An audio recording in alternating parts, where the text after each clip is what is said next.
আজকে সমুচা ও স্প্রিং রোলের জন্য পারফেক্ট একটা শীট তৈরি করে দেখাবো। ফার্স্টে একটা বোলে 2 কাপ ময়দা, 1 চামচ লবণ দিয়ে ভালো করে মিশিয়ে নিব। এখন 1 কাপ পানি নিয়ে অল্প অল্প পানি অ্যাড করে সফট একটা ডো তৈরি করে নিব।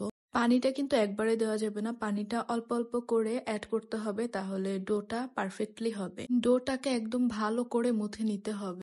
এখন ডোটার উপরে 1 চামচ সয়াবিন তেল দিয়ে ভালো করে ডোটাকে মেখে নিতে হবে তেল দিয়ে। একটি সুতির কাপড় ভিজিয়ে চিপে ডোটার উপরে দিয়ে 10 মিনিটের জন্য রেস্টে রেখে দিব। আর 1 কাপ পানির পুরোটা পানি লাগেনি, কিছুটা পানি রয়ে গেছিল। 10 মিনিট পর ডোটাকে আবারও ভালো করে মুথে নিতে হবে। এখন ময়দার ডোটাকে 2 ভাগে ভাগ করে নিব।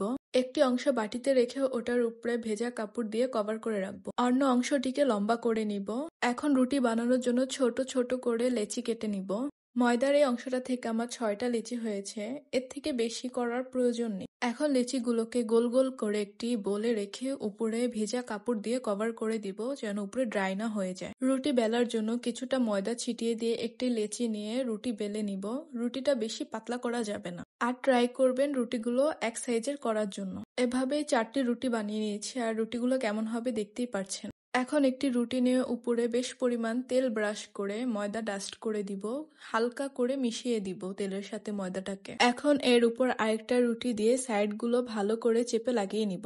এভাবে 4টা রুটিকে মিলিয়ে নিব, কিন্তু মনে রাখতে হবে উপরের রুটিটাতে ময়দা তেল কিছুই দেওয়া যাবে না। 4টা রুটি মিলানো হয়ে গেলে হাত দিয়ে একটু ছড়িয়ে নিব রুটিটাকে। চাইলে আপনারা 5টা 6টা রুটি একসাথে করে নিতে পারেন, কিন্তু 4টা নিলেই ভালো হয়। এখন ময়দা দিয়ে রুটিটাকে একদম পাতলা করে বেলে নিব। নর্মাল রুটি যেভাবে বেলে নেই ওইভাবে বেলে নিতে হবে, আর রুটির থিকনেসটা দেখতেই পাচ্ছি। এখন রুটিটাকে চুলার আঁচ লোতে রেখে 10 সেকেন্ড করে 2 পাশ ভেজে নিলেই হয়ে যাবে। এর বেশি ভাজার প্রয়োজন হবে না। এখন রুটিটা গরম থাকা অবস্থাতে একটার থেকে একটা খুলে নিতে হবে। কাজটা সাবধানে করবেন, না হয় রুটিটা ছিঁড়ে যাওয়ার সম্ভাবনা থাকতে পারে। এই তো আমাদের শীটগুলো তৈরি হয়ে গেছে, কতটা পারফেক্ট হয়েছে দেখতেই পারছেন।